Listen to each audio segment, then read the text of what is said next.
Does anyone else just like sitting in their car? Like, it's just peaceful. I am still working though. Like, I have my laptop right here and I'm working, but I was working at Starbucks earlier and I just had a lot of stuff on my mind.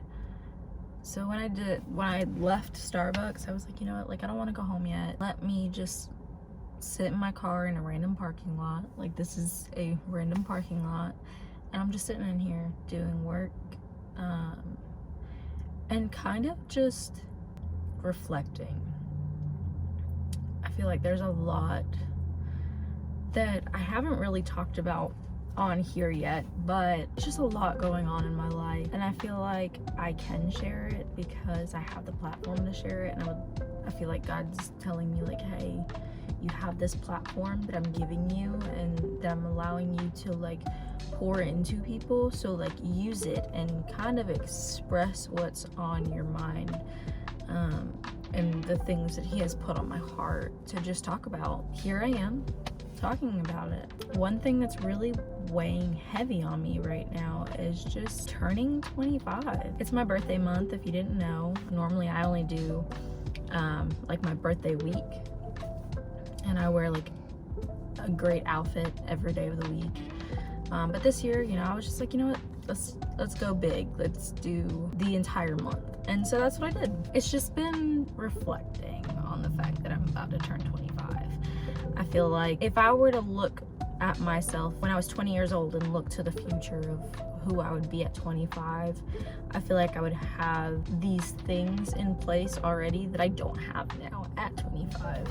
And it kind of hurts, but it's also kind of really making me realize that I'm just kind of waiting on the Lord. And it really is just waiting on the Lord in everything, because it's not my timing, it's his timing. Like, he knows what's best for me, he knows what's best for my family, and I can't rush that.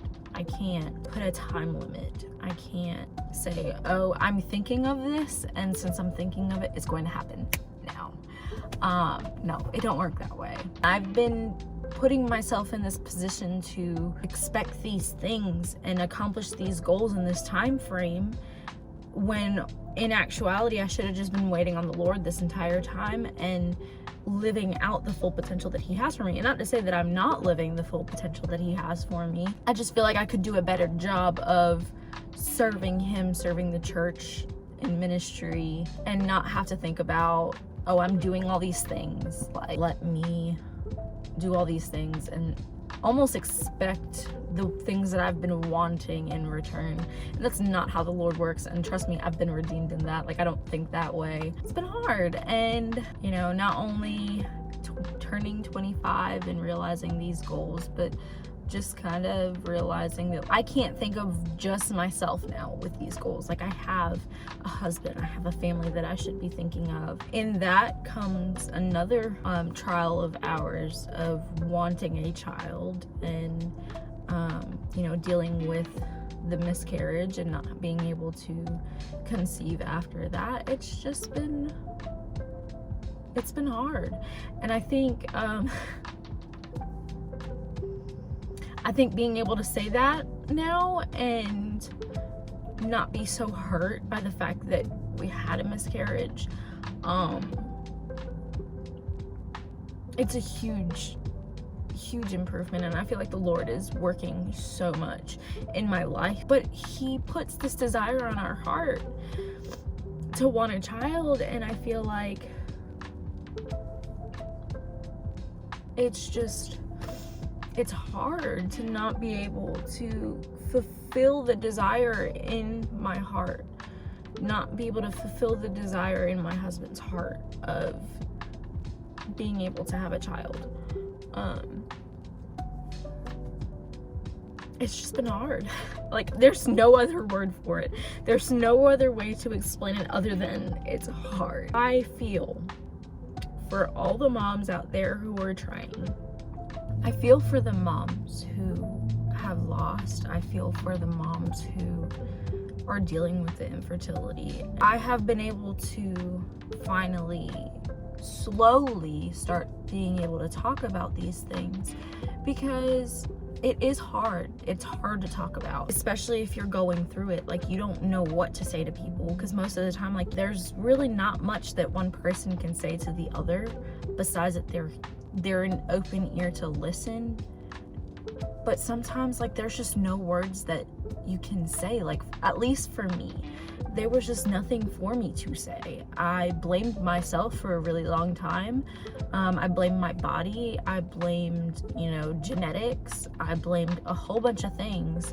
And in actuality, like, when I came to terms with the fact that, like, listen, God has a plan for me and my family, like, I had to come to terms with forgiving myself and knowing that I couldn't do anything to keep it from happening. And there was nothing that I did or my surroundings or anything like that that made it happen. But it's like, I know that in that moment dealing with those things, that's not something I wanted to hear. And so for me, it was more of, well, I don't want to tell people these things because they don't want to hear it. I didn't want to hear it. It was me in that position, and I didn't want to hear it. And it's just so hard. And I feel like the reason why it's like that is because no one ever talks about it. No one ever talks about the fact that 1 in 4 people will go through a miscarriage. It's just something that is not talked about often, and it should. It really should bring to light and bring the importance of the reasons why we should be talking about these things. And it's just something that I've felt really strongly about, but I didn't want to do it. I didn't want to talk about it because I went through it and I didn't want to talk about it. And I guess this is just me here talking about it now. I don't know, the Lord just works in a mysterious way.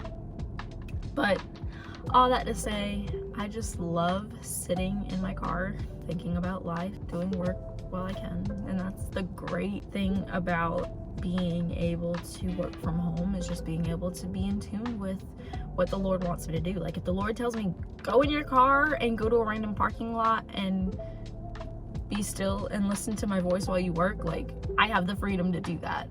And I'm so blessed for that. I'm in amazement of God that He's given me this opportunity in this career. Yeah, I don't know what else to say. Just listen to the Lord. My weekly words of wisdom to you would just be to rely on the Lord, listen to the Lord, and know that He has a purpose. He has a plan, and if He tells you to do something, you better do it. Because here I am in the middle of a parking lot, you don't know where the Lord's gonna lead you. It is much later in the day, and I have water and I have some coffee. I'm gonna do some editing, and I have my Yair League Creator Space class in about 15 to 30 minutes, so I will be hopping on that call. I honestly love it because I'm able to just talk, hear, share ideas, like, I mean, you name it. Like, this group has been amazing. So, like, I'm super grateful and thankful for Josh and Sab for even providing that space. Like, I think it's dope. Like, y'all are absolutely amazing.